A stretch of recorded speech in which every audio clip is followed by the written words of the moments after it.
Hi, my name is Wes Harwood, and I'm the instructor for our online course called Basic ECGs Made Easy. My background is as a paramedic and a physician's assistant, and I have many years' experience in emergency medicine and critical care that I'd like to bring to this class. The Basic ECGs Made Easy class is an online version of the course. It has a very wonderful textbook, and it is designed to be self-study, self-paced. That's one of the beauties of the course. So you are expected to do your own work at your own pace. I, as the instructor, am available as your resource. So whether you have this book and a very good online component, you also have me to back you up and answer questions and make sure that things are making sense to you.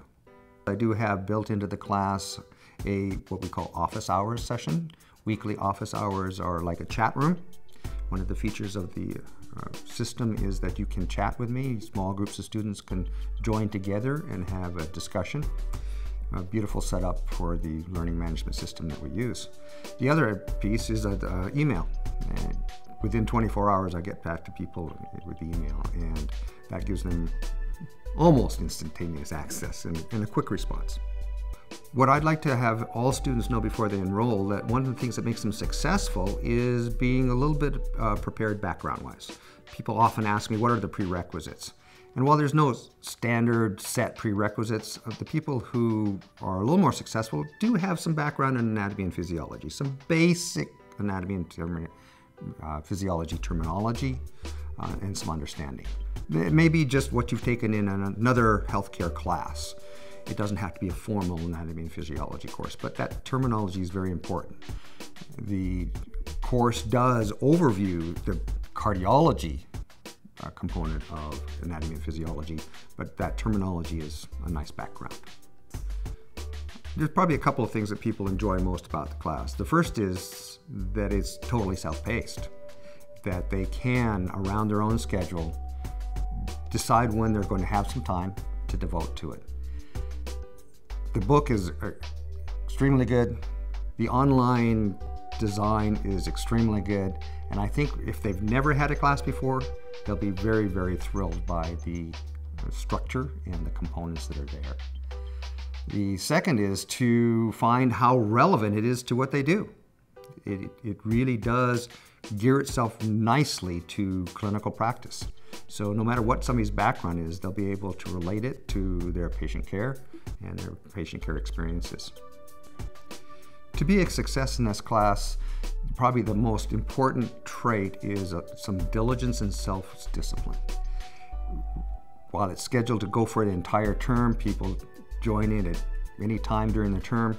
That means that they are on their own timeline, and they need to have that scheduled in. They need to have a plan and a calendar, and just to be ready to devote some time.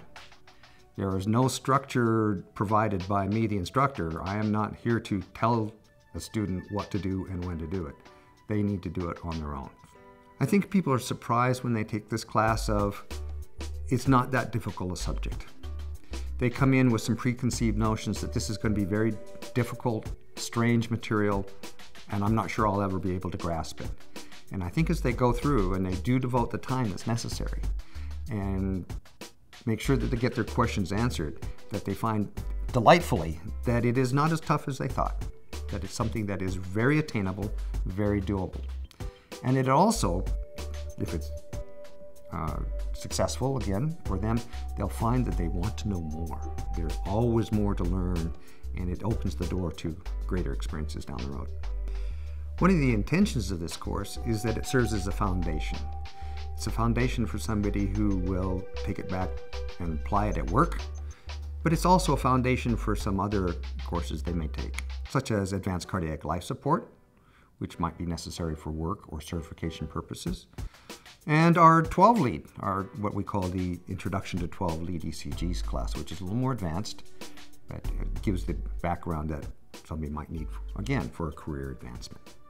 So we're looking forward to seeing you in class.